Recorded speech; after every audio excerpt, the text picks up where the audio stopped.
Promise me कि इसके बाद तुम एक भी यूट्यूबर का स्ट्रैटेजी वीडियो नहीं देखोगे।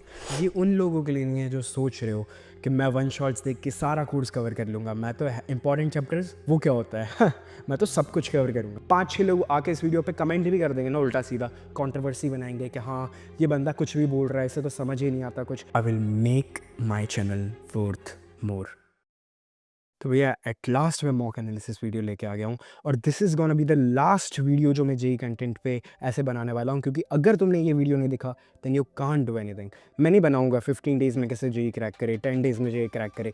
मुझे नहीं पता कि तुम कैसे क्रैक करने वाले हो। अगर तुमने ये वीडियो नहीं देखा then you can't crack it. इसके अंदर मैं बताऊँगा exactly previous year paper solve कैसे करते हैं, मॉक कैसे देते हैं, how to use previous year paper as your ब्रह्मास्त्र, और उस ब्रह्मास्त्र को यूज़ करके तुम कैसे क्रैक करो इसे।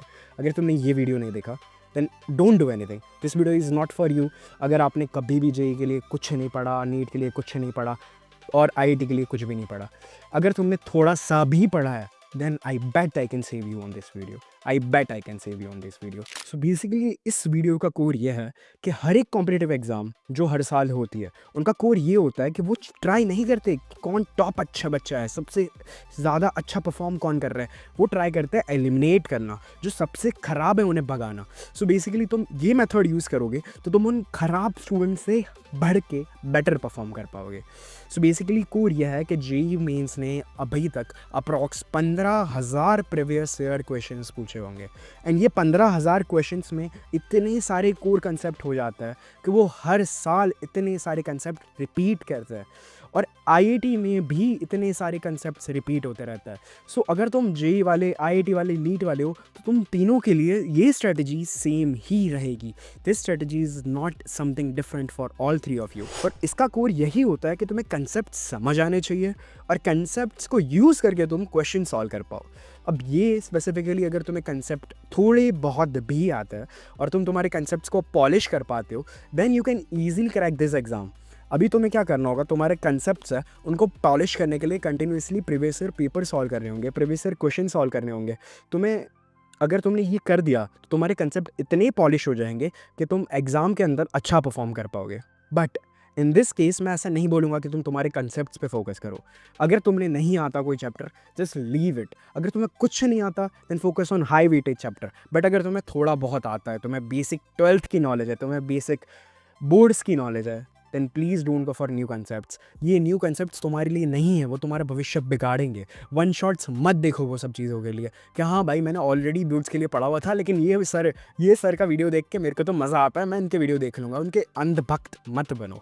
मैं नहीं चाहता कि आप उनके अंधभक्त बनो। ऑलरेडी मैंने आपको बताया था कि देयर इज़ एन 20-80 रूल कि 20% ऑफ सिलेबस 80% वेटेज रखता है। सो ये 20% कंसेप्ट को प्रायोरिटाइज़ करो। अगर तुम वो 20% कंसेप्ट में अगर तुम्हारी मास्टरी होगी तो तुम ऑलरेडी 80% में बहुत अच्छा परफॉर्म कर पाओगे। अगर तुमने वो 80% अच्छा परफॉर्म ही नहीं कर पाए तो वो 20% पढ़ने का क्या ही मतलब। तो जब तुम देखोगे इस वीडियो में ये जो शीट मैंने प्रोवाइड की है, इससे पता चलेगा कि तुम्हारी दिक्कत कहाँ पे थी, तुम क्वेश्चंस क्यों सॉल्व नहीं कर पा रही थी। जैसे अगर मान लो कि तुमने सिली मिस्टेक की थी तो तुम अगली बार ये दीवार पे जब छुपका के बैठे होगे और सुबह उठ के तुम देखोगे तो तुम्हें पता चलेगा कि ये चैप्टर में, ये सब्जेक्ट में मैं ऐसी सिली मिस्टेक कर रहा था। जब तुम यहाँ पे जाते हो तो मैंने यहाँ पे फिजिक्स, केमिस्ट्री, मैथ्स और बायोलॉजी चारों इसलिए लिखा हुआ है क्योंकि मेरे जो व्यूअर्स है, मेरे जो स्टूडेंट्स हैं, जो मेरे भाई है, ये सब लोग आईआईटी की प्रिपरेशन कर रहे हैं। They are not only preparing for JEE, वो आईआईटी, नीट ये सब के लिए भी प्रिपेयर कर रहे हैं। तो उन सब के लिए भी ये सेम शीट रहेगी। मैं इसकी पीडीएफ डिस्क्रिप्शन में दे दूंगा, go and download that. 10-15 print निकालो इसकी। हर एक मॉक प्रीवियस ईयर पेपर होता है ना, उसे एज इन मॉक दो और उसके बाद उसकी एनालिसिस करो। यहाँ पे एक छोटा सा रिमार्क लिख के, तुम्हारा पर्सनलाइज रिमार्क लिखो, इसलिए मैंने ये जगह छोड़ी है। और यहाँ पे तुम्हें क्वेश्चन नंबर लिखना है कि कौन सा question number on that previous year paper में क्या गलती की थी और टॉपिक क्या था, और उसमें एक एक्स्ट्रा स्पेशल नोट तुम्हारा खुद का ऐड करना है। अगर तुमने ये किया, अगर तुमने ऐसे एनालिसिस किया तो कोई तुम्हारे मार्क्स आने से रोक नहीं सकता। इवन भाई अगर खुद एनटीए वाले ना उतर के तुम्हारे मार्क्स खींचने की कोशिश करेंगे ना तो भी वो नहीं खींच पाएंगे। मैं बता रहा हूँ, AIR 1B ये टेक्निक ही यूज़ करता है। उसका EIR 1 इसीलिए है क्योंकि वो ऐसे करता है, वो ऐसे एनालिसिस करता है। उसको पता है कि वो गलती कहाँ करता है। अगर तुम्हें तुम्हारी गलती ही नहीं पता तो कहीं तुम बेटर नहीं कर पाओगे।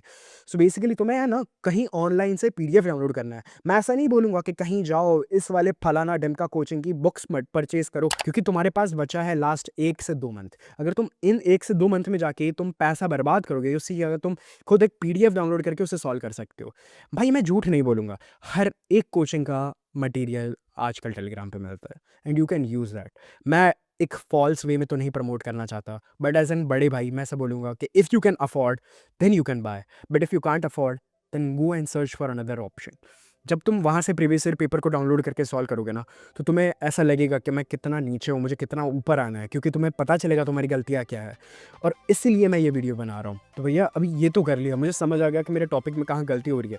अभी क्या करना है कि तुम्हें जो टॉपिक मिल जाए, जैसे मान लो कि तुम्हें लाइक जेईई मेंस के लिए तुम्हें पता ही नहीं था कि भाई पॉजिट्रॉन पार्टिकल के बारे में भी ये पूछ सकते हैं या मेसॉन पार्टिकल के बारे में भी पूछ सकते हैं। जेईई एडवांस वाले पूछते हैं और तुम्हें पता चलता है कि ये क्या होता है, तो तुम्हें जाना है, बुक पे सर्च करना है, जेमिनाई पे डालना है, चैट जीपीटी पे डालना है और उसके बारे में पढ़ना है। अगर तुम उसके बारे में पढ़ोगे ना, तुम्हें अपने आप उसके कंसेप्ट क्लियर होंगे और अगली बार सिमिलर क्वेश्चन आएगा ना, तो तुम उसे स्कोर कर पाओगे। तो ज़रूरी ये नहीं था कि तुम वो क्वेश्चन सही अटेम्प्ट करो, ज़रूरी ये था कि तुम उस क्वेश्चन को बाद में समझ पाओ। तो तुम ये प्रीवियस ईयर पेपर इसलिए नहीं दे रहे हो कि तुम 300 में से 300 मार्क्स लाओ, तुम ये प्रीवियस ईयर पेपर इसलिए दे रहे हो कि तुम्हें पता चले कि 300 में से मेरे 40 मार्क्स बने हैं, लेकिन बाकी के 260 मेरे गए कहाँ। बस ये जानने के लिए ये पीडीएफ काम लगेगा, ये पेज काम लगेगा। ये पेज की 50 प्रिंट अगर तुम्हारे पास है, देन आई बेट तुम्हें कोई 95-97 परसेंटाइल लाने से रोक नहीं सकता जेईई मेंस में, या फिर तुम्हें आईसीआर पुणे या आईआईएससी बैंगलोर सिक्योर करने से रोक नहीं सकता आईआईटी में। भाई आईआईटी बना ही इसलिए कि top IITs without JEE Mains में मिल जाए, जेईई एडवांस मिल जाए। क्या लगता है, क्या लगता है आईआईटी एग्ज़ाम क्यों है? आईआईटी एग्ज़ाम इसलिए है कि वो एक लूपहोल है, वो एक छोटा सा पोल है, लूपहोल है, जिससे तुम एक्सप्लॉइट कर सकते हो। तो इसे एक्सप्लॉइट करो भाई, तुम आईआईटी वाले स्टूडेंट्स। तुम्हारे पास पीसीएमबी सब्जेक्ट है जिससे तुम्हें India's number 1 NIRF number 1 college मिल रही है, IISc Bangalore, top IITs without JEE advance. भाई कंपटीशन देखा है, मैंने जेईई एडवांस क्लियर किया था, ठीक है, मैंने जेईई एडवांस क्लियर किया था, फिर भी मैंने आईसीआर पुणे क्यों चूज़ किया? भाई ये कॉलेज है अच्छी, इसमें एक्सपोजर मिलता है, इसमें कुछ खास है। तुम्हें फ्यूल अप करना होगा खुद को। अगर तुम खुद को ही फ्यूल अप नहीं करोगे तुम क्या कर पाओगे? अगर तुमने ये 5 मिनट वेस्ट किए मेरे लिए, तुम्हें मुझे तुमने डोनेट किया है, तो तुम क्या काम करो, मेरी बात सुन के 5 प्रीवियस ईयर पेपर लगा के देखो और उनका एनालिसिस करके देखो। इस पीडीएफ के 5, बस 5 प्रिंट निकालो और दीवार पे लगा दो, बस 5। और ये 5 प्रिंट लगाने के बाद, यूज़ करने के बाद तुम्हें क्या करना है, तुम्हें एनालिसिस के बाद खुद कॉन्फिडेंस आना शुरू हो जाएगा कि मेरी गलती कहाँ हो रही थी, मेरी गलती कहाँ हो रही है। तुम्हें वो कंसेप्ट एनालाइज करना है। अगर तुमने ये किया ना, तो मुझे नहीं पता तुम्हारे जेईई मेंस में 99 परसेंटाइल बनेंगे कि नहीं बनेंगे, लेकिन तुम जेईई मेंस अटेम्प्ट 1 में फॉर श्योर 90+ परसेंटाइल तो ईजिली ला दोगे, 95+। और अगर तुमने इस बार 95 लगा दिया, अगर तुमने कुछ नहीं किया था और मेरी सुन के तुमने 95+ ला दिया, तो तुम सेकंड अटेम्प्ट में 99 से नीचे नहीं हो। अगर तुमने कुछ नहीं पढ़ा ना, तो मैं कुछ नहीं कर सकता। अगर तुम मेरी सुनने के बाद भी नहीं पढ़ रहे हो ना, तो मैं कुछ नहीं कर सकता, क्योंकि मैं तुम्हें वो पोजीशन पे ला के रखूँगा जो तुम डिज़र्व करते थे, जिसके लिए तुम केपेबल थे, ना कि उस पोजीशन पे जो तुम्हारी हद से भी ज़्यादा हो, तुम्हारी कैपेबिलिटीज़ के ऊपर हो। वो चीज़ मैं नहीं कर सकता। मैं तुम्हारी कैपेबिलिटीज़ है ना, तुम्हारी जो तुमने आज तक, तुम्हारी जो पोटेंशियल है ना, वो तुम्हारा मैक्सिमम पोटेंशियल यूटिलाइज़ करवाना सिखा सकता हूँ तुम्हें। बस मैं यही सिखा सकता हूँ। मैंने दिन में 15-16 घंटे पढ़ा होगा, लेकिन मुझे भी पता है मैंने एफिशिएंटली 10 से 11 घंटे ही पढ़ा है। एंड इसलिए मैं ये बता रहा हूँ, क्योंकि मैं और तुम एक है, हम नहीं हैं अलग। मैं एक एवरेज स्टूडेंट हूँ। अगर तुम मुझे देख रहे हो और तुम्हें ऐसा लगता है कि भैया मैं नहीं पढ़ पाता, मैं भी नहीं पढ़ पाता, मैं भी तो तुम हूँ। मैं नहीं हूँ टॉपर यहाँ पे। मेरा रैंक ऑल इंडिया रैंक 1 नहीं था। मैं यहाँ एडमिशन लिया है, मैंने ऑल इंडिया रैंक 1 से एडमिशन नहीं लिया। मेरा रैंक अच्छा था, इसका मतलब ऐसा ही नहीं है कि मैं ऑल इंडिया रैंक 1 था। बस एक छोटी सी ट्रिक, अगर तुमने कोई भी चैप्टर पढ़ा है ना, तो जाकर उसका माइंड मैप देख लो। भाई माइंड मैप सर्च करोगे ना, लाखों यूट्यूब पे वीडियोज़ आ जाएंगे, लाखों वीडियोज़ आ जाएंगे। जेईई वाले, आईआईटी वाले, नीट वाले, सारे माइंड मैप आ जाएंगे। बस आलतू फालतू लोगों की वीडियोस मत देखना। अगर कोई इंसान है जो कुछ भी सलाह दे रहा है कि ये देख के 10 दिन में क्रैक करेगा जेईई, मत देखना। भाई हमेशा हर एक इंसान चैप्टर स्टार्ट करने की कोशिश करता है, लेकिन वो उसे कंटिन्यू नहीं कर पाता। मैंने भी की थी, मैं भी बहुत बार हारता था, मैं बार बार गिरता था, बट फिर भी उठ के खड़ा हुआ ना वापस। बस इस वीडियो में बस इतना ही बोलूँगा कि अब एटलीस्ट 1 से 2 मॉक देना शुरू कर दो। आईआईटी, जेईई, नीट फ़र्क नहीं पड़ता, कितने ही सारे क्वेश्चंस हैं। अगर तुम आईआईटी वाले हो तो तुम जेईई और नीट दोनों दो। अगर तुम नीट वाले हो तो तुम जेईई दो। जेईई वाले हो तो नीट मत दो प्लीज़, वो तुम्हारे लिए नहीं है। जेईई वाले हो, जेईई वाला ही दो। क्योंकि जे वालों के लिए इनफ क्वेश्चंस जे वालों ने दिए हैं। बहुत सारी शिफ्ट्स होती है, 15,000 प्लस क्वेश्चन है, सारे लगा लो, सारे लगा लो। अगर तुम में इतना टाइम नहीं है ना, जो भी पता है इतना नहीं है, बट नेक्स्ट अटेम्प्ट में इतना कर लेना। अभी के लिए बस इतना करना कि तुम्हारे जो लास्ट 2 से 3 साल के प्रीवियस ईयर पेपर थे ना, एज एन मॉक लगाना शुरू कर दो और प्लीज़ ये यूज़ कर लेना। क्योंकि अगर तुम थोड़ा सा करना जान गए ना, तो तुम्हें खुद मोटिवेशन आएगा और तुम अगली बार उससे बेटर परफॉर्म करोगे, और अगली बार मैं इससे बेटर तुम्हारे लिए कुछ ढूंढ के लाऊंगा। See you in the next video में। नेक्स्ट वीडियो में बहुत सारी हेल्पफुल चीज़ें वापस से बताऊँगा, तो प्लीज़ इस वीडियो को यूज़ करना अच्छे से। Okay, bye.